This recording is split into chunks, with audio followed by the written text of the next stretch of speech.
ஸ்ரீமதே ராமானுஜாய நமக. ஆழ்வார் எம்பெருமானார் ஜீயர் திருவடிகளே சரணம். ஸ்ரீபதியான ஸ்ரீமன் நாராயணனின் திவ்ய அனுகிரகத்தாலே இன்று காலை முதல் ஸ்ரீ ராமானுஜ கூட பஜனை மடத்தில் சிறப்பான கைங்கரியங்கள் மிக சிறப்பான முறையில் நடந்தேறி வருகின்றன. பாகவத ஸ்ரீமான்கள் கூடியுள்ள இந்த அவையில் அஞ்சு குடிக்கொரு சந்ததியாய் என்று ஆண்டாள் வைபவத்தை கூறும்படி என்னை பணித்திருக்கிறார்கள். இந்த அரியதொரு நல்வாய்ப்பை அடியேனுக்கு அருளிய ராமானுஜர் ஜெயந்தி விழா ட்ரஸ்ட் நிதி பொறுப்பாளர் ஸ்ரீமான் கஸ்தூரி இளையாழ்வார் அவர்களுக்கு அடியேனின் நன்றிகளை தெரிவித்துக் கொள்கிறேன். அடியேனின் சிற்றறிவுக்கு எட்டிய சில கருத்துக்களை இந்த அடியார் குழாமில் தீர்க்க தண்டனைக்கு சமர்ப்பிக்கிறேன். பிழைகள் இருப்பின் சிறியனை பொறுத்தருளுமாறு விண்ணப்பம் செய்கிறேன். இதுவரை பேசிய பெரியோருக்கும் இனி பேச வருவோருக்கும் அடியேனுடைய தாழ்மையான வணக்கங்கள். நீலா துங்கஸ்தனகிரி தடி சுத்த முத்போத்ய கிருஷ்ணம் பாராத்யம் ஸ்வம் ஸ்ருதி சதசிர சித்தமத் தியாபயந்தி சோச்சிஷ்டாயாம் ஸ்ரஜினிகலிதம் யாகலா கிருத்ய புங்கே கோலா தஸ்யை நம இதமிதம் பூய ஏவாஸ்து பூயக. உபதேச ரத்ன மாலையில மணவாள மாமுனிகள் சாதித்திருக்கிற ஒரு ஸ்லோகம் தான் அஞ்சு குடிக்கு ஒரு சந்ததியார் அப்படின்ட்டு ஆரம்பிக்கிற ஒரு பாசுரம். அது என்ன முழு பாசுரம் அப்படின்னா, அஞ்சு குடிக்கு ஒரு சந்ததியாய் ஆழ்வார்கள் தஞ்சைகளை விஞ்சி நிற்கும் தன்மையலாய் பிஞ்சாய் பழுத்தாலை ஆண்டாலை பக்தியுடன் நாளும் வழுத்தாய் மனமே மகிழ்ந்து அப்படிங்கிறது பாசுரம். இதுல அஞ்சு குடிக்கு ஒரு சந்ததியாய் அப்படின்னு மணவாள மாமுனிகள் சாதிச்சிருக்காரு. அஞ்சு குடி அப்படிங்கிறத அஞ்சுன்னு எடுத்தோம்னா ஐந்து அப்படின்ற ஒரு எண்ணிக்கையோட சொல் வழக்கு தான் அஞ்சு அப்படிங்கிறது. இந்த ஆழ்வார்கள் 12 பேரையும் அஞ்சு குடியா பிரிச்சிருக்காங்க.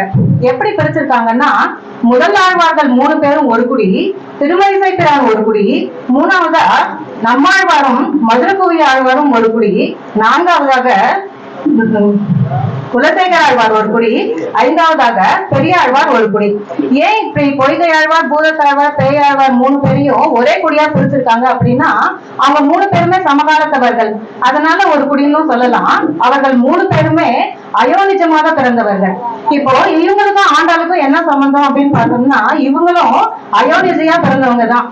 பெரியாழ்வார் பெற்றெடுத்த பெண் பிள்ளை இல்ல ஆண்டாள். பெரியாழ்வார் துளசி வனத்திலே தண்டெடுத்த பெண் பிள்ளை தான் ஆண்டாள். இவங்களும் அயோனிசையா பிறந்ததுனால இந்த முதல் ஆழ்வார்களுக்கும் இவங்களுக்கும் ஒரு தொடர்பு இருக்கு. அவங்களுடைய சந்ததி இவங்க அப்படின்னு சொன்னா அது 100க்கு 100 பொருந்தும். இதே மாதிரி அஞ்சு குடி அப்படிங்கிறத அஞ்சும் குடி அப்படின்னும் நம்ம சொல்லலாம். அஞ்சும் குடினா என்னன்னா, இப்ப எனக்கு முன்னாடி பேசினவர் சொன்னாரு, பெரியாழ்வார் பெருமாளுக்கு கண்ணெச்சில் பட்டுடுமோ அப்படின்னு பயந்து பல்லாண்டு பாடினாங்க அப்படின்னு சொல்லிட்டு, அந்த மாதிரி பரிவு மிகும் போது இந்த ஆழ்வார்கள்லாம் என்ன பண்றாங்கன்னா, பகவான் என்னை காப்பாத்துறது போக பகவானை நான் காப்பாற்றணும் அப்படிங்கிற மாதிரி ஒரு நிலைமைக்கு வராங்க. அந்த மாதிரி குலசேகர ஆழ்வாரும் ஒரு தடவை பண்றாரு. எப்ப பண்றாரு அப்படின்னா, அவர் அரசவையில ராமாயண காலட்சேபம் நடக்கும் போது ஜனஸ்தானத்துல ராமர் தனியா கஷ்டப்படுறாரு அப்படின்றது தெரிஞ்சதுமே, நம்முடைய படைகள் எல்லாத்தையும் திரட்டு, நம்ம போய் ராமருக்கு ஹெல்ப் பண்ணலாம் அப்படிங்கிற மாதிரி அவருக்கும் அந்த பரிவு பாசம் பொங்குது. இந்த மாதிரி ஆழ்வார்களுக்கு உண்டான பரிவும் பாசமும் ஆண்டாளுக்கு இருந்துச்சா? அவங்கள போய் அவங்களோட சந்ததியும் சொல்றாங்களே, அப்ப ஆண்டாளுக்கும் அந்த பரிவு இருந்துதா அப்படின்னு கேட்டா, கண்டிப்பா ஆண்டாளுக்கும் அந்த பரிவு இருந்துச்சு. எப்படி பாக்குறோம் அப்படின்னா, 17வது பாசுரம் திருப்பாவையிலிருந்து 22வது பாசுரம் வரைக்கும் கண்ணனை எழுந்து வரணும்னு சொல்லிட்டு இவங்க ரொம்ப வேண்டி கேட்டுக்கிறாங்க. சரி வர்றேன் அப்படின்னு சொல்லிட்டு கண்ணனும் ஒத்துட்டு அந்த பள்ளிக்கட்டில இருந்து இந்த சிம்மாசனம் வரைக்கும் நடந்து வந்துட்டாராம். அவருடைய கால் வலிச்சு போயிடுமா. ஆண்டாளுக்கு ரொம்ப பதபதைக்குது. அதனால அவங்க என்ன பண்றாங்கன்னா, 24வது பாசுரம் முழுக்க அவருக்கு பல்லாண்டு பாடுறாங்க. உன்னுடைய அடி போற்றி, உன்னுடைய கடல் போற்றி, திரள் போற்றி, புகழ் போற்றி அப்படின்னு சொல்லிட்டு பெரியாழ்வார் 12 பாசுரத்துல பாருங்க பல்லாண்ட இவங்க ஒரே பாசுரத்திலே பாடி முடிச்சுட்டாங்க. அதனால இந்த ஆழ்வார்களுக்கு சந்ததி அப்படின்னு சொல்லிட்டு ஆண்டாள 100க்கு 100 சொல்லலாம். ஏன்னா அவங்க கிட்ட இருந்த இந்த பக்தியோ இந்த ஞானமோ இந்த மற்ற விஷயங்கள் எல்லாம் தள்ளி நிக்கணும் அப்படிங்கிற வைராக்கியமோ ஆண்டாள் கிட்ட மிகுந்து காணப்பட்டுச்சு. அதே மாதிரி ஆழ்வார்கள் பாடிய பாசுரங்கள் அப்படிங்கிற பொருள் தெரிந்த தமிழ் பாடல்களை பாடக்கூடிய திறமையும் ஆண்டாளுக்கு இயல்பாகவே இருந்ததுனால இந்த அஞ்சு குடிக்கும் ஆண்டாள் ஒரு சந்ததி அப்படிங்கிறத 100க்கு 100 சரியா பொருந்தும். அடுத்த வரியில மணவாள மாமுனிகள் என்ன சொல்லியிருக்காருன்னா, ஆழ்வார்கள் தஞ்சைகளை விஞ்சி நிற்கும் தன்மையலாய் அப்படின்னு சொல்லிட்டு சொல்லியிருக்காங்க. இந்த ஆழ்வார்கள் எல்லாருமே எப்படிப்பட்டவங்கன்னா ஆண்கள், எல்லாருமே ஆண்கள் தான். இந்த ஆண்டாள் மட்டும்தான் ஒரே ஒரு பெண் அந்த ஆழ்வார்கள் கோஷ்டியில. இந்த ஆழ்வார்கள் எல்லாருமே தங்களுக்கு ஒரு பெண் தன்மையை ஏத்திக்கிட்டு பகவானுக்கு பாசுரங்கள் பாடுறாங்க. இப்ப பெரியாழ்வார் பார்த்தோம் அப்படின்னா தன்னை யசோதையா பாவிச்சுக்கிட்டு நீராட வாராய், காப்பிட வாராய், பூச்சூட்ட வாராய் அப்படின்னு சொல்லிட்டு கண்ணனை கூப்பிடுறாங்க. அதே மாதிரி திருமங்கை ஆழ்வார் என்ன பண்றாருன்னா பரகால நாயகியா தன்னை பாவிச்சுக்கிட்டு பெருமாளை வணங்குறாரு. நம்மாழ்வார் பராங்குச நாயகியா தன்னை பாதிச்சுட்டு பெருமாளை வழங்குறாரு. ஆனா ஆண்டாளுக்கு இந்த தேவையே ஏற்படல. ஏன்னா அவங்க இயல்பிலேயே பெண் அப்படிங்கிறதுனால இந்த தேவையே ஏற்படாம தன்னுடைய சுபாவத்தினாலேயே பெருமாளை மிகவும் வணங்கினார்கள் அப்படின்னு சொல்லிட்டு சொல்லுவாங்க. அதனால ஆழ்வார்களுக்கு மேலேயே ஒருபடி ஆண்டாள் விஞ்சி இருக்காங்க அப்படின்னு சொல்லிட்டு நம்ம சொல்லலாம். இன்னொன்னு என்ன சொல்றாங்கன்னா, ஆழ்வார்கள் எல்லாருமே பகவானை தான் பாடுறாங்க. பகவானைய அடையணும், பகவானுக்கு கைங்கரியம் பண்ணணும், பகவானை போய் சேரணும் அப்படின்னு சொல்லிட்டுதான் ஆழ்வார்கள் எல்லாருமே பாடியிருக்காங்க. ஆனா ஆண்டாள்கள் என்ன பண்ணியிருக்காங்கன்னா எடுத்ததுமே பாகவதர்களை தான் பாடியிருக்காங்க. முதல் பாசுரம் திருப்பாவையிலேயே நீராட போதுவீர் போதுவினோ நேரிழையே அப்படின்னு சொல்லிட்டு வடக்கு ஆசை விருப்பம் இருப்பவர்கள் அனைவருமே பகவானை அடைய வாருங்கள் அப்படின்னு சொல்லிட்டு எடுத்ததுமே பாகவதர்களை ஆண்டாள் கூப்பிடுறாங்க.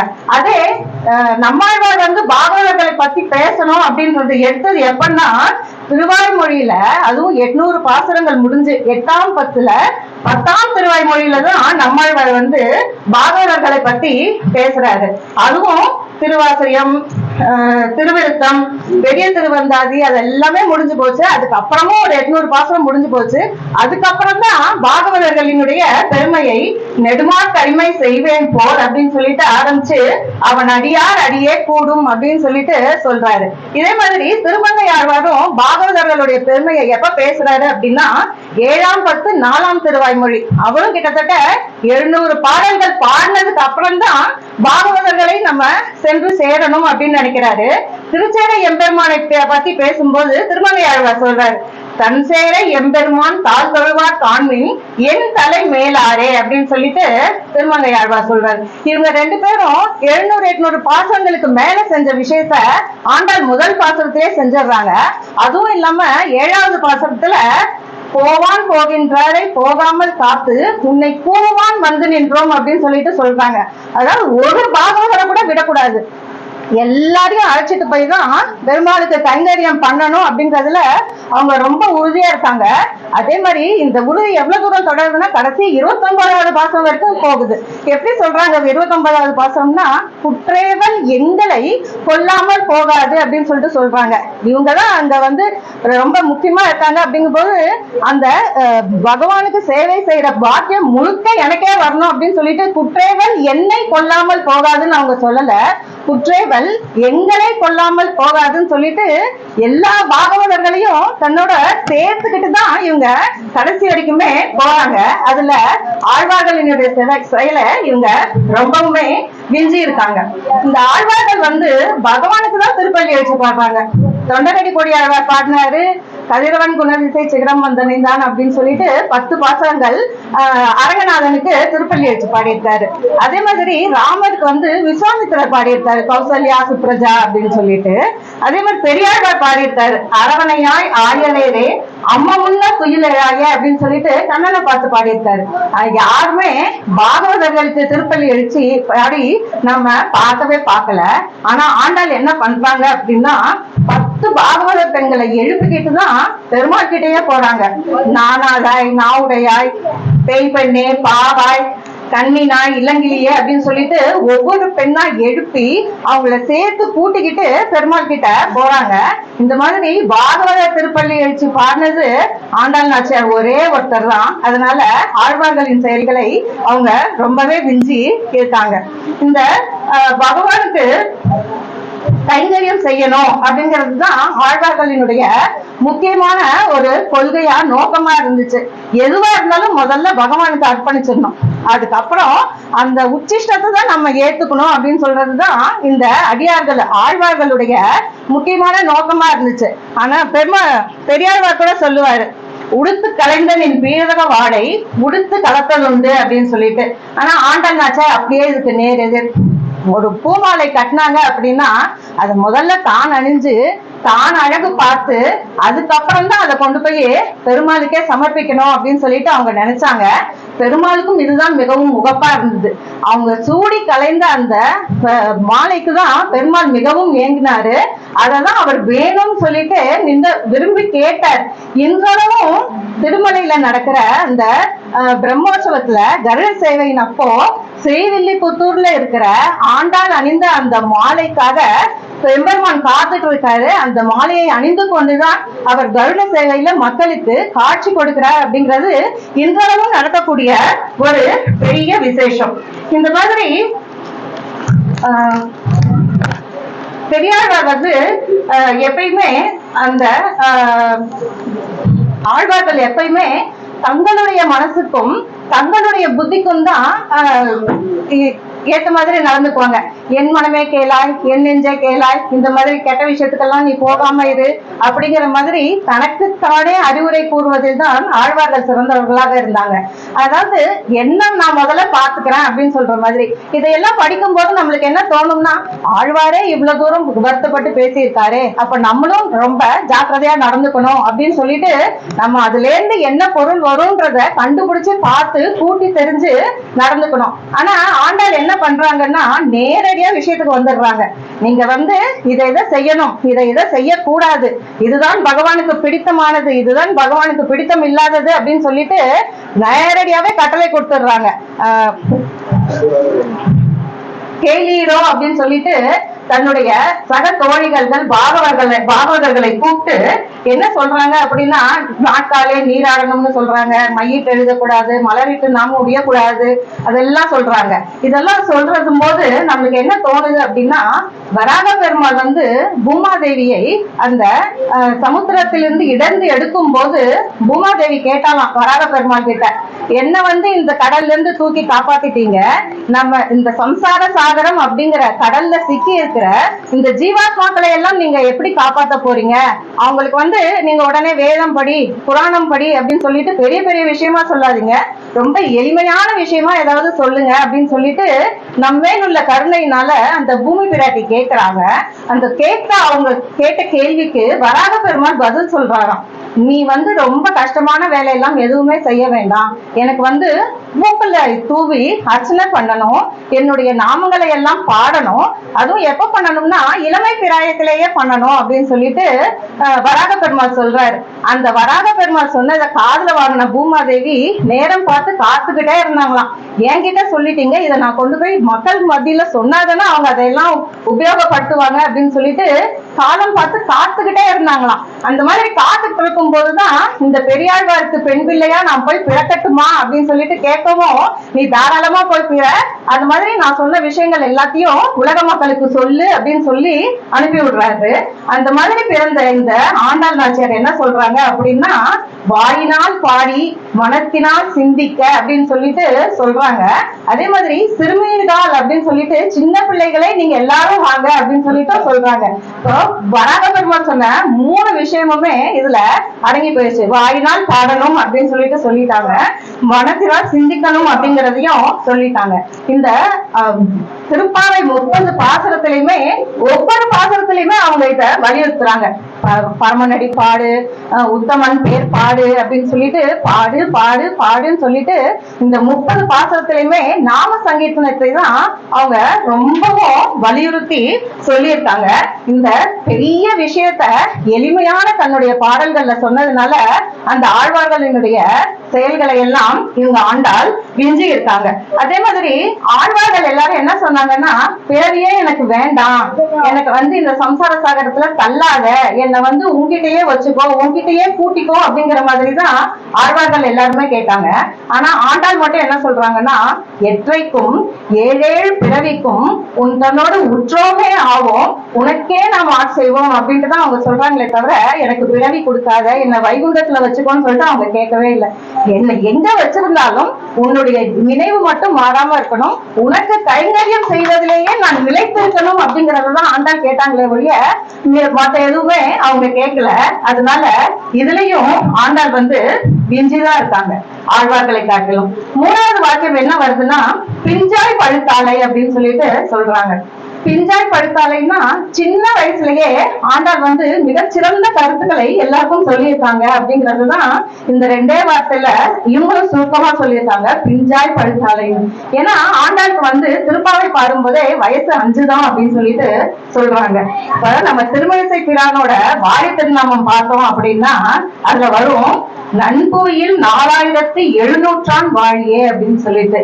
அதாவது 4700 வருடங்கள் திருமழிசை பிரான் இந்த உலகத்துல வாழ்ந்திருக்காருன்னு சொல்றாங்க. ஆனா ஆண்டாள் அவ்வளவு நாள்லாம் வாழவே இல்லை. ஆண்டாள் வாழ்ந்தது 5-6 வருஷம் தான் அப்படின்னு சொல்லிட்டு சொல்றாங்க. ஆனா இந்த 5-6 வருஷத்திலேயே அவங்க அளப்பரிய பெரிய சாதனைகள் எல்லாம் செஞ்சிருக்காங்க. என்னன்னா வேதத்தின் வித்து அப்படின்னு சொல்லக்கூடிய இந்த திருப்பாவையே அவங்க பாடியிருக்காங்க. வேதம் அப்படிங்கறது நம்மாழ்வார் 4 கிரந்தமா பாடியிருக்காரு. இந்த வேதம் மிகவும் பழமையானது, அப்படியே செவி வழியா கேட்டு சொல்லக்கூடியது அப்படின்னு சொல்லிட்டு எல்லாம் சொல்லிட்டு இருக்கோம். ஆனா அத ரொம்ப சுருக்கி 30 பாசனமா ஆண்டாள் கொடுத்துட்டாங்க.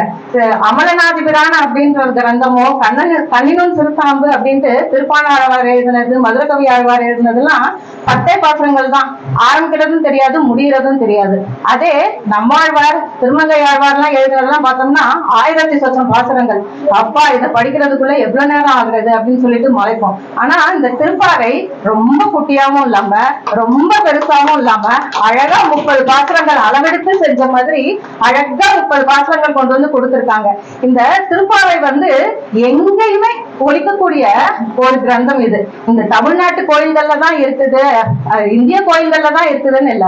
மார்கழி மாதம் வந்தது அப்படின்னா அகில உலகத்தில் இருக்கிற அத்தனை கோயில்கள்லயுமே இந்த திருப்பாவை சேவைங்கிறது கண்டிப்பா நடக்கும். நாராயண திவ்ய பிரபந்தம் பத்தி உங்களுக்கு ஏதாவது தெரியுமான்னு யார்கிட்டயாவது போய் கேட்டோம்னா, அப்படியா அப்படின்னா என்ன அப்படின்னு சொல்லிட்டு கேட்கறவங்க கிட்ட கூட திருப்பாவை தெரியுமா அப்படின்னு கேட்டா, ஓ தெரியுமே, 30 பாசமும் மனப்பாடமா தெரியுமே அப்படின்னு சொல்லிட்டு சொல்லுவாங்க. அவ்வளவு தூரம் சிறப்பு வாய்ந்த இந்த திருப்பாவையை ஆண்டாள் எப்ப கொடுத்தாங்கன்னா 5 வயசுல கொடுத்தாங்க. அததான் மணவாள மாமுனிகள் சொல்றாரு, பிஞ்சாய் பழுத்தாலை அப்படின்னு சொல்லிட்டு. அடுத்து என்ன சொல்றாருன்னா, ஆண்டாளை அப்படின்னு சொல்லிட்டு சொல்றாரு. ஆண்டாள் அப்படிங்கிற ஒரு வார்த்தைக்கு 1000 அர்த்தங்கள் வரும் அப்படின்னு சொல்லிட்டு சொல்றாங்க. இன்னும் சொல்ல போனா ஆண்டாள் அப்படிங்கிற ஒரு தமிழ் வார்த்தைக்கு இணையான சமஸ்கிருத வார்த்தை கூட இல்லையா. சமஸ்கிருதம்ங்கிறது பழமையான மொழி, மிகச்சிறந்த மொழின்னு சொல்லிட்டு சொல்லுவோம். ஆனா இந்த ஒரு வார்த்தை ஆண்டாளுக்கு இணையான சமஸ்கிருத வார்த்தை இல்லை. கும்பகோணத்துல 6ஆம் அமுதன் சொல்லிட்டு சொல்லுவோம் பெருமாளுக்கு பேரு. அந்த 6ஆம் அமுதனுக்கு கூட அபரிமிருதா அபரிமிருதம் அப்படின்ட்டு ஒரு சமஸ்கிருத பேரு இருக்கு. ஆனா ஆண்டாளுக்கு இணையான ஒரு சமஸ்கிருத பேரு இல்லவே இல்லை அப்படின்னு சொல்லிட்டு சொல்லுவாங்க. ஆண்டாள் அப்படின்னா ஏற்கனவே ஆண்டுட்டாள், இனிமே அவ ஆள வேண்டியது எதுவுமே இல்லை. இது வரைக்குமே அவ ரொம்பவும் ஆண்டிருக்கா, நிறைய ஆண்டிருக்கா. அப்படி என்னென்ன ஆண்டிருக்காள் ஆண்டாள் அப்படின்னா, ஆண்டாள் அரங்கனையே ஆண்டாளாம். ஏன்னா அரங்கன் அவளுடைய மாலைக்காக காத்துட்டு இருந்தாரு. அவள் போட்டு அழகு பார்த்து அந்த சூடி கொடுத்த மாலைக்காக அரங்கன் காத்துட்டு இருந்தாரு. அதனால அரங்கனை ஆண்டாள். அடுத்தது இப்ப மேல சொன்ன மாதிரி ஆழ்வார்கள் எல்லாரையுமே ஆண்டாள். அதனால ஆண்டாள் அப்படிங்கிற பேரு அவளுக்கு சால பொருந்தும். அதே மாதிரி நம்ம அடியவர்களை எல்லாரும் ஆண்டாள். ஏன் அப்படின்னா, இன்றோ திருவாடி பூரம் எமக்காக ஒன்றோ இங்கு ஆண்டாள் அவதரித்தாள் அப்படின்னு சொல்லிட்டு மணவாள மாமுனிகளே சொல்றாரு. அதனால நமக்காக பிறக்கணும் அப்படிங்கிறதுக்காக வைகுந்தத்தையே விட்டுட்டு வந்த அந்த பூமி பிராட்டி நம் அனைவரையுமே ஆண்டாள். கடைசியா எதை ஆண்டாள்னா தமிழை ஆண்டாள். தமிழ் அப்படிங்கிற மொழியை மிகச்சிறப்பான ஆண்டவள் இந்த ஆண்டாள். தமிழ் அப்படின்னா என்னன்னா, தம்மிடத்தே இழ் என்ற எழுத்தை கொண்டது தமிழ். அந்த ழகரம் அப்படிங்கிற அந்த எழுத்த ஆழிமழைக்கண்ணா அப்படிங்கிற பாசுரத்துல 11 முறை உபயோகப்படுத்திருக்காங்க நம்ம ஆண்டாள் நாச்சியார். இந்த ஆழிமழைக்கண்ணா அப்படிங்கிற பாசுரத்தை பாடினா அந்த நாக்கு பிழற்சிங்கிறது அவ்வளவு நல்லா வரும். இது வந்து ஒரு மிகச்சிறந்த எக்ஸசைஸ் மாதிரி இப்பெல்லாம் சொல்லிட்டு இருக்காங்க. கண் ட்விஸ்டர் எல்லாம் சொல்லுங்க, அப்ப வந்து உங்களுக்கு உடம்புல வந்து வியாதிகள் கொஞ்சம் குறையும் அப்படிங்கிற மாதிரி எல்லாம் சொல்றாங்க. ஏதேதோ கண் ட்விஸ்டர் எல்லாம் சொல்றதுக்கு இந்த ஆழிமழை கண்ணா அப்படிங்கிற பாசுரத்தை அழகா சொல்லலாம். இத சொல்றதுனால கண்டிப்பா மழை பெய்யும் அப்படிங்கிறது நம்ம முன்னோர்கள் கண்டிப்பா கண்ட உண்மை. மழை வந்து நம்மளுக்கு கிடைக்கல அப்படிங்கும் போது நம்மால முடிந்த வரைக்கும் இந்த பாசுரத்தை ஜபிச்சோம் அப்படின்னா கண்டிப்பா அதற்கு உண்டான பலன் கிடைக்கும். இப்பவே நம்ம நிகழ்ச்சி தொகுப்பாளர் சொன்னாரு, ஆழிமழை கண்ணா பாசுரம் பாடுறதுனால அவருக்கு வேலை கூட கிடைச்சது அப்படின்னு சொல்லிட்டு. அதனால நம்மளுக்கு வேண்டிய அருள் மழையை அளிக்கக்கூடியது இந்த ஆழிமழை கண்ணா. அந்த ஆழிமழை கண்ணா அப்படிங்கிற பாசுரத்துல அந்த நகர ஒற்ற 11 முறை பயன்படுத்தி ஆண்டாள் தமிழை அற்புதமாக ஆண்டாள் அப்படின்னு சொல்லிட்டுதான் சொல்லணும். அடுத்து வர வரிசை என்னன்னா, பக்தியுடன் நாளும் வழுத்தாய் மனமே மகிழ்ந்து அப்படின்னு சொல்லிட்டு மணவாள மாமுனிகள் சொல்றார். இவ்வளவு ஏற்றமுடைய இந்த ஆண்டாள் நாச்சியார், இந்த கோதை பிராட்டிய, இந்த பூமி தேவியினுடைய அம்சமாகிய பெரியாழ்வாருக்கு பிறந்த ஆண்டாள் நாச்சியார நம்ம தினமும் வணங்கணுமா? எப்படி வணங்கணும் அப்படின்னா, சொல்லிட்டீங்களா செஞ்சுதான் ஆகணுமா அப்படின்னு சொல்லிட்டு கஷ்டப்பட்டுட்டு செய்யக்கூடாது, மகிழ்ந்து வணங்கணும் அப்படின்னு சொல்லிட்டு சொல்றாங்க. ஏன்னா இவங்க செஞ்ச இந்த சாதனைகள் எல்லாம் நம்மளால நினைச்சு கூட பார்க்க முடியாது. அந்த மாதிரி நினைச்சு கூட பார்க்க முடியாத அளப்பரிய சாதனைகள் செஞ்ச இந்த ஆண்டாளை நம்ம வந்து தினமும் வணங்கணும், மகிழ்ந்து வணங்கணும் அப்படின்னு சொல்லிட்டு சொல்றாரு. பராசர பட்டர்கிட்ட ஒருத்தர் வந்து கேட்டாங்களாம், இந்த மாதிரி நான் உய்வடையணும், நான் பகவானை அடையணும் அப்படின்னா அதுக்கு ஏதாவது ஒரு ஷார்ட்கட் ஒண்ணு சொல்லுங்களேன் அப்படின்னு சொல்லிட்டு பராசர பட்டர்கிட்ட வந்து ஒரு அடியவர் கேட்டார். அதுக்கு பராசர பட்டர் சொன்னாராம், இருக்கிறதுலயே மிகச்சிறந்த ஷார்ட்கட்னா அது திருப்பாவை தாங்க. தினைக்கும் திருப்பாவை படுங்க, வருஷம் 365 நாளும் நீங்க நிச்சயமா உய்வடையலாம் அப்படின்னு சொல்லிட்டு அவர் சொன்னாராம். இந்த திருப்பாவை 30 பாசமா தினமும் படிக்கணுமா, 1/2 மணி நேரம் ஆகும் அப்படின்னு சொல்லிட்டு சொன்னார். அவ்வளவு நேரம் உங்களால ஒதுக்க முடியாதுங்களா? சரி, அப்ப வந்து முதல் 3 பாசங்களையும் கடைசி 4 பாசங்களை மட்டும் கண்டிப்பா படிங்க, அதுவே உங்களுக்கு போதிய பலன் தரும் அப்படின்னு சொல்லிட்டு சொல்றாராம். அப்ப கூட 4 3 7 பாசனம் 10 நிமிஷம் ஆயிடும் அப்படின்னு சொன்னாராம். அவ்வளவு நேரம் கூட ஒதுக்க முடியாதா? அப்ப கடைசி 2 பாசுரங்கள் மட்டுமாவது சொல்லுங்க, அது கூட 8 8 16 5 நிமிஷம் ஆயிடுமே அப்படின்னாராம். சரிங்க, ஒரே ஒரு பாசுரம் சிற்றஞ்சிறுகாலை மட்டுமாவது சேவிங்க அப்படின்னு சொல்லிட்டு சொன்னாங்க. 8 வரி இருக்கு, 2 நிமிஷம் ஆகும் அப்படின்னாரு.